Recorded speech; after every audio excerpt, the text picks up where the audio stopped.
They flew. That stops all of their. I shouldn't say this because if there's a debate, it would be nice to surprise her with that one. Hey, and welcome back to the Michael Cohen Show. Look, I've said this before and I'm going to say it again. I've been in the room with Donald when it comes to issues like the one that I want to talk about. The drama unfolding as the upcoming debate about microphones and about who's going to be moderating and so on. I've been in that room. So I want to walk you through what's currently going on and throw you some issues about what has happened in the past. And I'm referring to the debate that Donald had with Hillary Clinton back in 2016. All right. So let's start with the photo that Donald Trump talking about on his Untruth Social. This is where he turns around and says that I watched ABC fake news, of course, all in caps again, fake news this morning. Both lightweight reporter Jonathan Karl, highly respected, ridiculous, and biased interview of Tom Cotton, who, of course, in Donald's opinion, was fantastic, ! And their so-called panel of Trump haters. And I ask, why would I do the debate against Kamala Harris on that network? Will panelist Donna Brazile, not even spelled right, give the questions to the Marxist candidate like she did for crooked Hillary Clinton? Will Kamala's best friend, who heads up ABC, do likewise? Where is little George Slopadopoulos hanging out now? Will he be involved? They've got a lot of questions to answer. Why did Harris turn down Fox, NBC, CBS, and even CNN? Stay tuned. There's a lot. We could drop that. There's a lot to talk about with just this. This, once again, is word vomit. It's just everywhere, and there's absolutely no consistency to any single thought. Not a single thought, other than him giving his opinions on George Stephanopoulos, on Jonathan Karl, of course, on Tom Cotton. I mean, he's got opinions on everyone and everything, predicated on nothing, predicated on himself. Let me be very clear. Donald Trump does not want to debate Kamala Harris. He does not. He is afraid of her.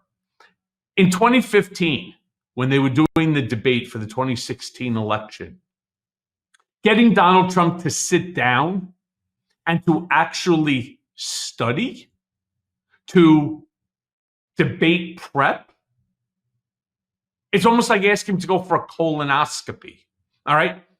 Nobody wants to do it. And he certainly didn't want to do it. And he fought everyone all the time, tooth and nail. I know this stuff. I know more about this stuff than she.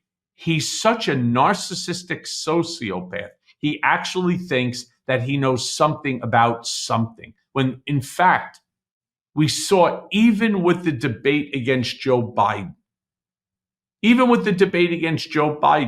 nothing that he said was truthful. The mistake was the fact that nobody called him out on it, that Joe Biden was not capable for whatever the reason might be. He knew that Donald was lying, but he was trying to act in a certain way that we're going to call presidential.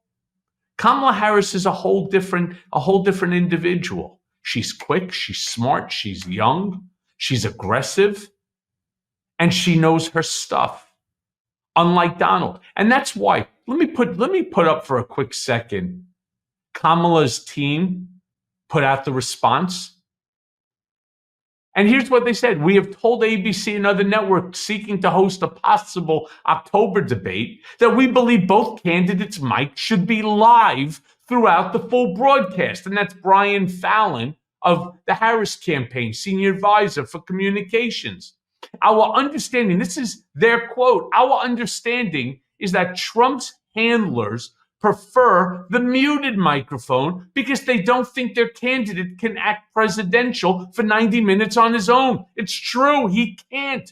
and he's going to be mumbling and murmuring and saying stupid shit. We suspect Trump's team has not even told their boss about the dispute because it would be too embarrassing to admit they don't think he can handle himself against Vice President Harris without the benefit of a mute button. And that's exactly correct. He cannot help himself. As soon as he gets placed onto the defensive, he's going to start murmuring lies and bullshit and interrupting. We saw him do it with Hillary Clinton. Not only did he do that with the open mic, he actually would stand behind her. Remember, Saturday Night Live did the great skit on it, and he would be waddling behind her and like glooming over her and so on. I mean, it was nuts. It was nuts. It was like an intimidation factor. That's who this man is. He thinks that he could bullshit his way through 90 minutes, and this nonsense about Kamala Harris not wanting to do NBC or CNN and so on. Bullshit. Here's what she did. And again, this now is my opinion onto it. Why would she do Fox first on September 4th or whatever the date is supposed to be? Why would she do Fox first? Seriously? And when Donald turns around and says, oh, so she's going to get the questions in advance from her friends over at ABC and so on, it's because he wanted to help to script with Fox News questions that would be posed that he would have in advance. He's already telegraphing what we know. That's the whole thing. He would want the questions from Fox, and he would figure out how, whether it be Sean Hannity or any one of the other the hosts, to be able to get to his people the questions. And that way he could be prepared for it.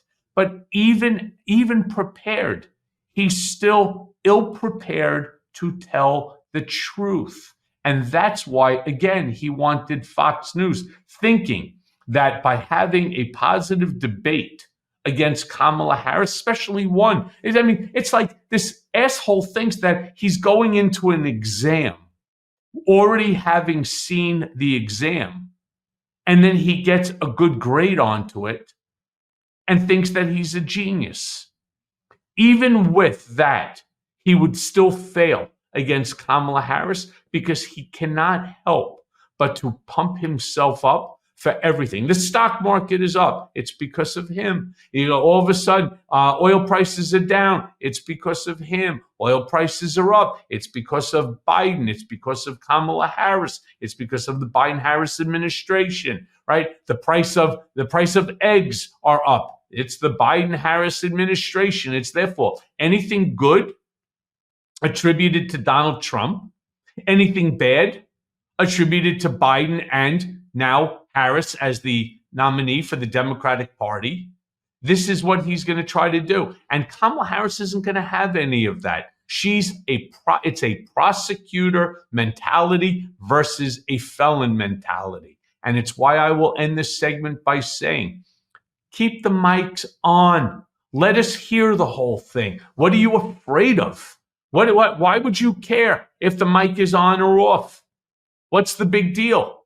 You're afraid you can't control yourself? Of course he can. He is a petulant child, and it's why I will end this segment as I end them all. Who the hell wants a petulant child? And in what will be almost an 80-year-old petulant child in the Oval Office with the nuclear codes? Seriously? In charge of anyone and everything with the basket of bozos that he has surrounding him? No. And it's why I will finish this by saying it is essential that you're registered to vote. And most importantly, make sure that you vote Harris Walz in 2024. Hey, everyone. First of all, thanks for watching. We're going to be posting daily episodes with reactions and talking about politics. We'll be talking about everything, in fact. So please like and subscribe. Join us on this journey.